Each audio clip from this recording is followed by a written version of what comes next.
तेजस्वी ने केंद्र सरकार पर इशारा करते हुए कहा है कि केंद्र सरकार हमारे यहाँ गठबंधन की सरकार के द्वारा किए जा रहे नौकरियों से घबराकर अपना एजेंडा बदल चुके हैं।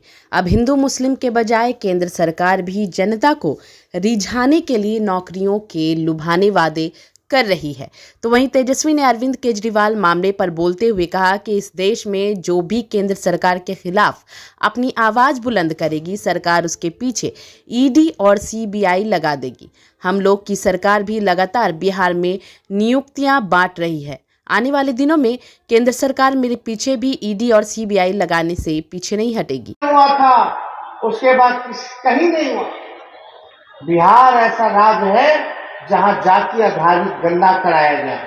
बिहार ऐसा राज्य है जहां उसके पास अपनी आबादी का साइंटिफिक डेटा है और इसके आधार पर हम लोग उसी हिसाब से कल्याणकारी योजना बनाएंगे। जहां जो पिछड़ा समाज है, जो गरीब समाज है, उसके उत्थान के लिए हम लोग योजना बनाएंगे। जो सोसाइटी में बैक बेंचर है, जो अंतिम पैदान पर जो समाज खड़ा है, उन सब को हम लोग जो है मुख्य धारा में लाने का काम करेंगे। अब हमारे पास आंकड़े जुटे हैं, सारा आंकड़ा जुट गया कि कौन सी जाति की कितनी आबादी है और कौन सी जात के लोग कितने गरीब हैं, कौन लोग हैं जो ठेला चलाते हैं, कौन लोग जो है दिहाड़ी मजदूर है, कौन लोग जो है भीख मांगने का काम करता है, कौन लोग हैं जो भूमिहीन है। इन सब को हम लोग रेखांकित करके उनके लिए कल्याणकारी योजना बनाएंगे और ये सामाजिक न्याय के साथ साथ हम लोग आर्थिक न्याय भी लोगों के साथ हम लोग करने का काम करेंगे। तो ये सरकार, ये आपकी सरकार है, इसलिए हम सब लोगों को एकजुट होकर के मिल करके जो है काम करना है। बड़ी लड़ाई लड़नी है और आने वाला लोकसभा चुनाव में बीजेपी को बिहार से ही नहीं बल्कि देश की सत्ता से हम लोग बाहर बेदखल करने का काम करेंगे। तो सब लोग एकजुट रहिए और एकजुट रह करके लड़ाई लड़ना है और इसमें हम लोगों के सब लोग पुराने साथी रहे। डी राजा साहब, हम लोग सब लोगों का प्रयास था कि सब विपक्षी दल जो है एकजुट हो जाए। एकजुट सब लोग हो गए, सब लोग अग्री कर गए और अभी तो फिलहाल 5 राज्यों में जो है चुनाव चल रहा है और वहां सब लोग जो है व्यस्त है। इसके बाद हम लोग सब लोग बैठ करके सारे काम को तेजी से करेंगे, मिलजुल करके जो बात होगा तय हो जाएगा। उसके बाद हम लोग जो गरीब का जो एजेंडा है, जो नौजवानों का जो एजेंडा है, जो मजदूरों का जो एजेंडा है, जो किसानों का जो एजेंडा है, उसको लेकर के हम लोग लड़ाई लड़ने का काम करेंगे। सबको साथ लेकर के चलेंगे और देश को जो है तानाशाही से मुक्त कराएंगे, जुमलेबाजी से मुक्त कराएंगे।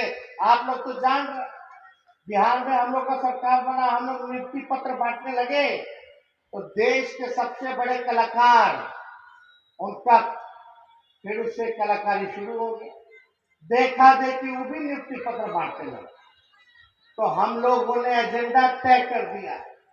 बिहार के 2020 के चुनाव के बाद जहां भी चुनाव हुआ या हो रहा है, आज असल मुद्दे पे हो रहा है, चाहे कोई दल के हो, आज उनको बेरोजगारी को बर्बाद करने पर मजबूर हम लोगों ने करने का काम किया है। आज कोई पार्टी चुनाव में अगर आता है तो बात करता है कि हम आएंगे तो 10 लाख नौकरी देंगे, हम आएंगे तो 20 लाख नौकरी देंगे।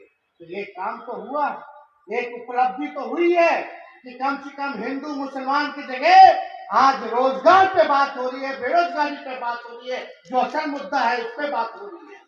तो इसलिए रुपया तो कमजोर हो रहा है लेकिन इस पे कोई बात नहीं कर रहा। देश का जीडीपी गिर रहा है, अर्थव्यवस्था चौपट हो रहा है, पड़ोसी देशों से संबंध खराब हो रहे हैं।